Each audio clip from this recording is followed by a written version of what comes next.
In this video, I'm going to go over booklet number 4. I created a website to help you understand the booklet 4, whose concept is conservation of momentum and conservation of energy. So what is happening? A tennis ball is dropped and dumbbell is dropped 2 meters above the ground. We want to find the time and velocity and momentum just before the ball and the dumbbell hit the glass. Okay, so how can you do that? Let's first find the time. Half at square is equal to d. So half 9.8 t square is equal to 2. So it gives you t is 0.64 second. Okay, so now we can update it. Time for tennis ball takes 0.64 second. And time for dumbbell also takes 0.64 second. Why? By Galilean hypothesis. Galileo famously said that the object hit the ground exactly same time, independent of their mass. Okay, so object elapsed time doesn't depend on their mass. That means a heavy object and a light object would hit the ground exactly same time. That's the Galilean hypothesis. Okay, so now that we found the time, we're going to find the velocity.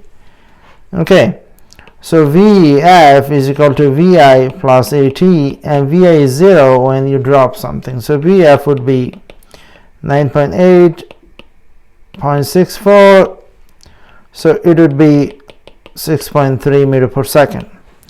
For the tennis ball and for the dumbbell as well, according to Galileo. Galilean hypothesis is heavier object and lighter object touch the ground exactly same time with the same velocity. Okay, now let's find the momentum. Momentum of tennis ball is mv, and momentum of the dumbbell is also mv. So m is 0.05 times velocity is 6.3. M is 5 times 6.3. So if I calculate it, 0.05 times 6.3, I get 0.315, 31.5. Okay. Alright, so what does that tell us? That tells us that the object velocity and elapsed time independent to the mass. However, object momentum is not independent to the mass. Okay, so let's see what happened when I drop two objects. One is heavier and one is lighter from same height. If this is true, then I will see that the tennis ball won't be able to break the glass if I drop it 2 meters above the ground, but dumbbell will be able to break the glass because dumbbell is more massive than tennis ball. Let's take a look. So we see that momentum right here for this is 0, and momentum right here for this one is also 0. Okay, let's not write it over here. Let's write it over here. 31.5, and momentum, this one is 0.315. So we see that change of momentum. Who is responsible for this change of momentum or force? What type of force? Gravitational force. Now you know one thing, you can change the momentum by applying force, be it gravitational force or be it some other force. but you'll be able to change the momentum by using force. Okay, so that is our do now. Now I'm going to go over the big idea.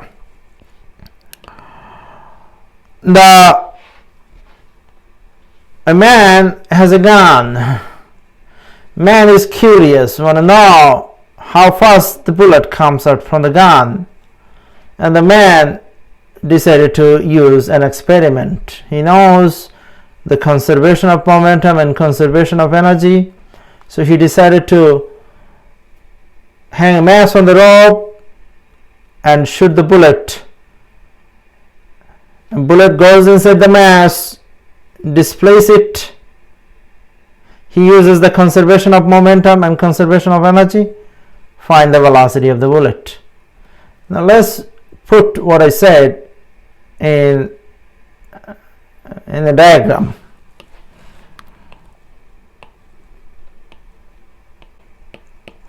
And velocity of the bullet is something we want to find. That's the whole reason we are solving this problem. So I want to paste it at exactly the same place. So this should be same. This should be same size. This height is given 4.5 meter. So we want to find, what do we want to find? We want to find the velocity of the bullet. How can we find it? Well, it's pretty simple. We know that the potential energy at the top is equal to kinetic energy on the bottom. Okay, so let's see. We're going to write kinetic energy on the bottom is equal to potential energy on the top. So kinetic energy on the bottom is how much? Half mv squared, and potential energy mgh. Mm cancel. V is 2gh. So V is 2 times 9.8 times h is 2. Velocity is 9.4 meter per second. So this is the velocity of the block bullet. Remember, the block bullet is inside the block right now. So now we know that how fast the block bullet system is moving. It's moving with 9.4 meter per second. We got to put a hat over here because it's the velocity of a block bullet system. Now this information will allow us to find the velocity of the bullet. How? Using conservation of momentum. So this is conservation of energy, this is conservation of momentum.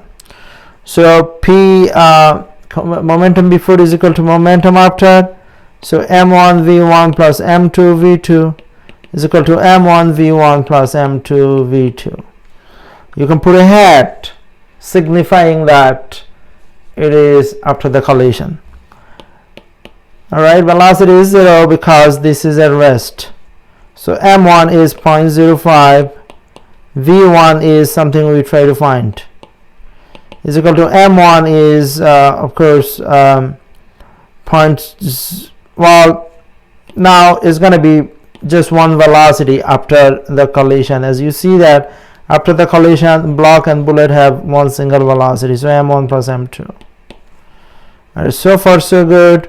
So 0.05 v1 is equal to this is 1.3 and this is 0.05, so 1.35, so 1.35 v1 v hat. So 0.05 v1 is equal to 1.35 times 9.4, so that v1 or v of the bullet,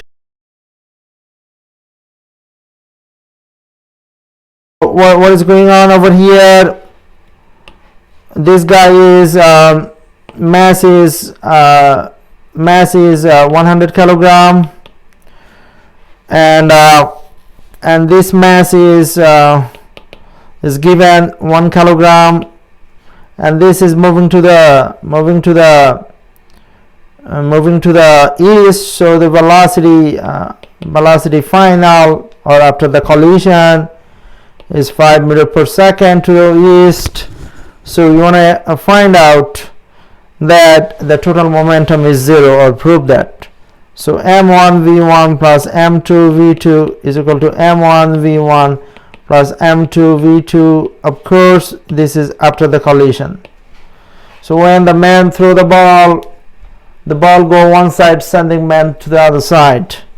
However, before the collision, the velocity is 0 and velocity of the ball is 0. Velocity of the man is 0 and velocity of the ball is 0 before the collision. You probably think that throwing a ball doesn't satisfy the definition of collision and explosion, but it does. For physics, yeah, it does. So momentum before is 0. What is the momentum after? Well, if momentum before is 0, momentum after got to be 0. All we need to do is some math and prove that. m1 is the velocity of the man, 100. v1 we don't know yet, but m2 we do know, 1 kilogram, and v2 5. So meter per second. So the ball, when the ball move 5 meter per second, the man move 0.05 meter per second to the other direction. Now you plug that in, you will see that momentum after would be 0. How? m1 v1 plus m2 v2 is equal to m1 v1 plus m2 v2. We already know that momentum before is 0 because the man is not moving, the ball is not moving. Momentum after, man is 100 kilogram and man velocity is negative 0.05. We put a negative over here, so negative 0.05 plus m2 is 1 times 5. So 0 is equal to negative 5 plus 5, so 0 is equal to 0. So we see that the momentum is conserved. However, that doesn't mean momentum always going to be conserved. That takes us to the next problem. I take a Newton apple, I throw the Newton apple and it comes back to my hand. Let's do it again. I'm taking Newton apple, throw it in the air and the apple comes back to the hand. Let's draw it. So let's draw the Newton apple. Now we are trying to see that whether the momentum conserved. Then momentum is conserved when there is no force acting in this isolated system. Well, but there is. And what if the apple is moving this direction? Of course it does. When you drop the apple falls, so is moving down with velocity v, so there must be a force acting on the apple, and we can call it the the force due to gravity, the conservation of momentum, unless you include the earth. Okay, in order to make it in order to satisfy the conservation of momentum, you have to include earth. So make sure you understand that the conservation of momentum is like Newton's third law, comes as a pair. Okay, so now if you have an earth, so this is the earth and this is the apple. Now if you draw that earth apple system and then there is no other force acting on this apple except the gravitational force pulling the apple. So this earth apple system is now satisfy the conservation of momentum. Now let me see, if I hold the apple like that, what would be the momentum?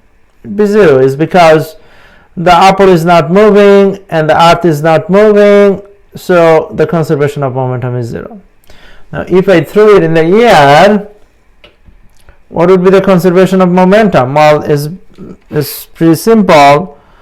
Once I throw it in the or throw it up, so apple go up, so the earth go down.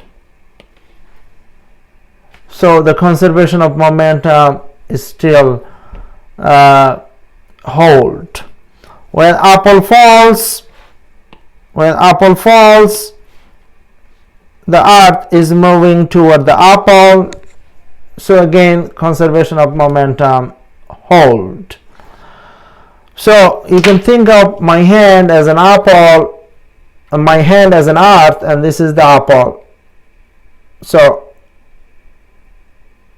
you can think of it like that.